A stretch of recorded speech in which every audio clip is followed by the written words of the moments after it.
You know what? Since we're in the memory zone, how about one more good memory? Let's go back just once and give Stanley one more run of the office, and then I'll retire him for good. I did enjoy telling his story so very much. Okay, here we go. This is the story of a man named Stanley.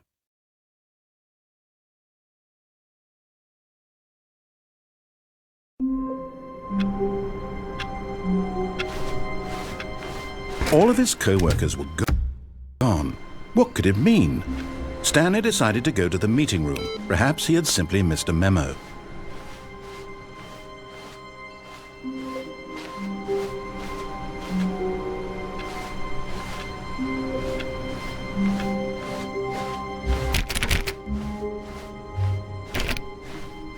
When Stanley came to a set of 2 open doors, he entered the door on his left.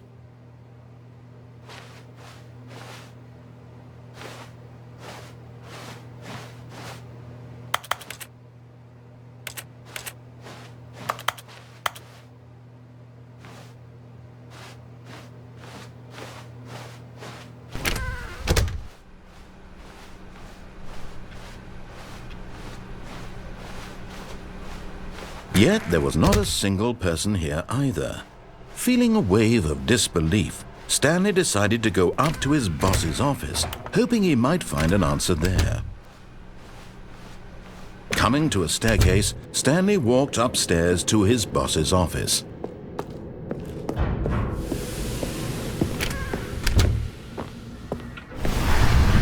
Here's the door, just go.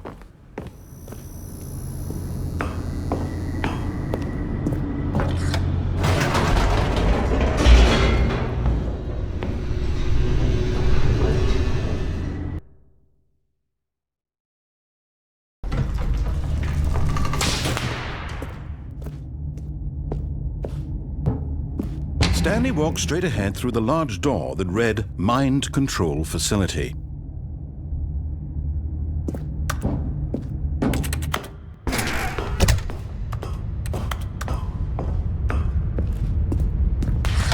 The lights rose on an enormous room packed with television screens.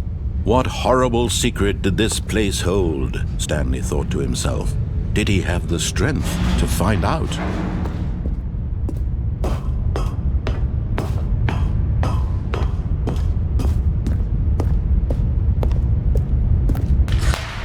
Now the monitors jumped to life, their true nature revealed. Each bore the number of an employee in the building, Stanley's co-workers. The lives of so many individuals reduced to images on a screen, and Stanley, one of them, eternally monitored in this place where freedom meant nothing.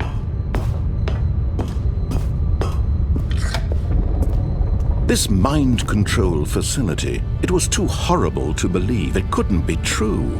Had Stanley really been under someone's control all this time? Was this the only reason he was happy with his boring job? That his emotions had been manipulated to accept it blindly?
his control?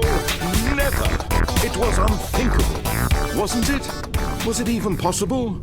Had he truly spent his entire life utterly blind to the world? But here was the proof, the heart of the operation.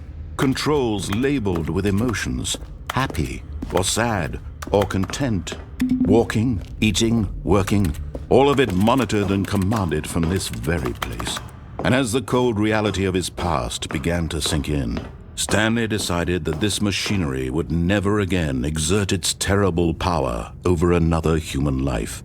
For he would dismantle the controls once and for all. Oh, Stanley, you didn't just activate the controls, did you? After they kept you enslaved all these years, you go and you try to take control of the machine for yourself. Is that what you wanted? Control? Oh, Stanley, I applaud your effort, I really do. But you need to understand, there's only so much that machine can do. You were supposed to let it go, turn the controls off, and leave. If you want to throw my story off track, you're going to have to do much better than that. I'm afraid you don't have nearly the power you think you do. For example, and I believe you'll find this pertinent, Stanley suddenly realized he had just initiated the network's emergency detonation system. In the event that this machine is activated without proper DNA identification, nuclear detonators are set to explode, eliminating the entire complex. How long until detonation then? Let's say, 2 minutes. Now this is making things a little more fun, isn't it, Stanley? It's your time to shine. You are the star. It's your story now. Shape it to your heart's desires. Oh, this is much better than what I had in mind. What a shame we have so little time left to enjoy it. Mere moments until the bomb goes off. But what precious moments each one of them is. More time to talk about you, about me, where we're going, what all this means. I barely know where to start. What's that? You'd like to know where your co-workers are? A moment of solace before you're obliterated? All right, I'm in a good mood. You're gonna die anyway. I'll tell you exactly what happened to them. I erased them. I turned off the machine. I set you free. Of course, that was merely in this instance of the story. Sometimes when I tell it, I simply let you sit there in your office forever, pushing buttons endlessly and then dying alone. Other times, I let the office sink into the ground, swallowing everyone inside, or I let it burn to a crisp. I have to say this, though, this version of events has been rather amusing. Watching you try to make sense of everything and take back the control wrested away from you, it's quite rich. I almost hate to see it go. But I'm sure whatever I come up with on the next go-around will be even better. My goodness, only 34 seconds left. But I'm enjoying this so much. You know what? To hell with it. I'm going to put some extra time on the clock, why not? These are precious additional seconds, Stanley. Time doesn't grow on trees. Oh dear me, what's the matter, Stanley? Is it that you have no idea where you're going or what you're supposed to be doing right now? Or did you just assume when you saw that timer that something in this room was capable of turning it off? I mean, look at you. Running from button to button, screen to screen, clicking on every little thing in this room. These numbered buttons, no, these colored ones, or maybe this big red button, or this door. Everything, anything, something here will save me. Why would you think that, Stanley? That this video game can be beaten? Won? Solved? Do you have any idea what your purpose in this place is? Stanley, you're in for quite a disappointment. But here's a spoiler for you. That timer isn't a catalyst to keep the action moving along. It's just seconds ticking away to your death. You're only still playing instead of watching a cutscene because I want to watch you for every moment that you're powerless. To see you made humble. This is not a challenge. It's a tragedy. You wanted to control this world, that's fine. But I'm going to destroy it first, so you can't. Take a look at the clock, Stanley. That's 30 seconds you have left to struggle. 30 seconds until a big boom and then nothing. No ending here, just you being blown to pieces. Will you cling desperately to your frail life? Or will you let it go peacefully? Another choice. Make it count. Or don't. It's all the same to me. All a part of the joke. And believe me, I will be laughing at every second of your inevitable life from the moment we fade in until the moment I say, happily ever after.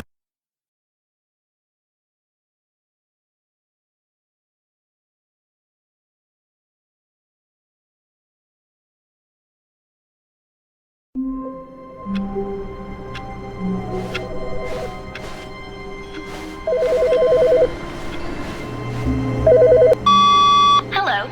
This is a recorded message scheduled either by you or a person in your place of work. The purpose of this message is to warn you about the dangers of recorded messages. If at any time you believe you are listening to a recorded message, please terminate it immediately and cease all flow of information from the recorded message into your perceptual sphere. Thank you, and have a pleasant day.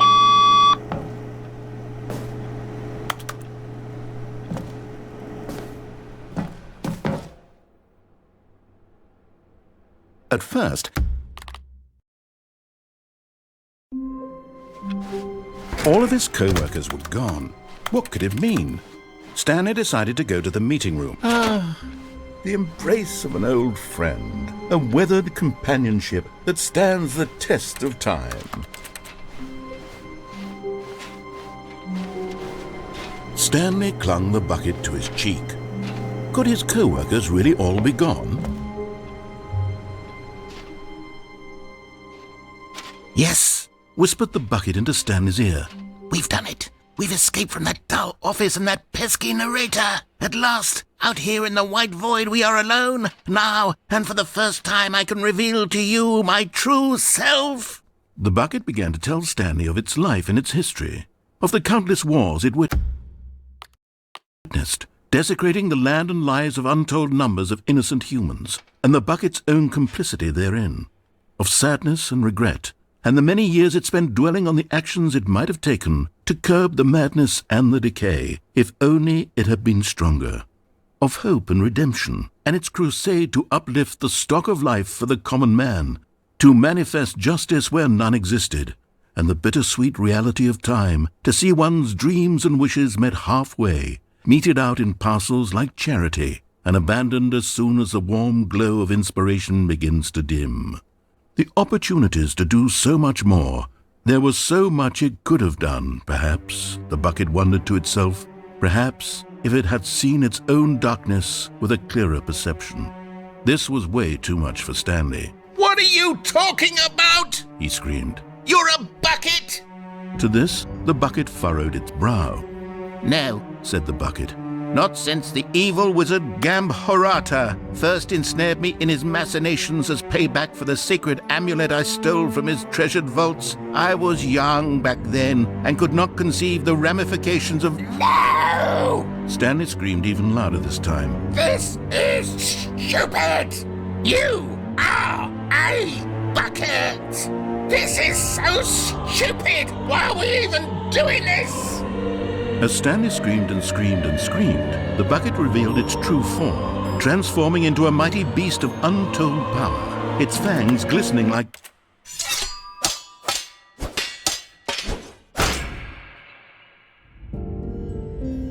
My God, Stanley, you did it!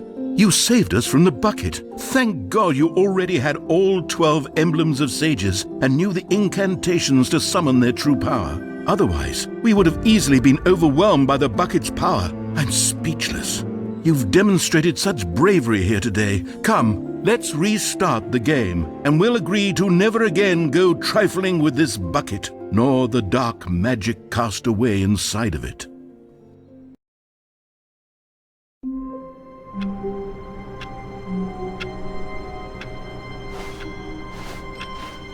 How long was I sitting there? Stanley wondered to himself. Minutes? Days? Centuries? Did something crucial happen while my senses were turned? He made a note to be more careful with time from now on. The bucket made Stanley want to be a better man and a better co-worker. In time, perhaps, he would become both of those things. Stanley clutched the bucket tightly to his chest and entered the door on his left.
Jim.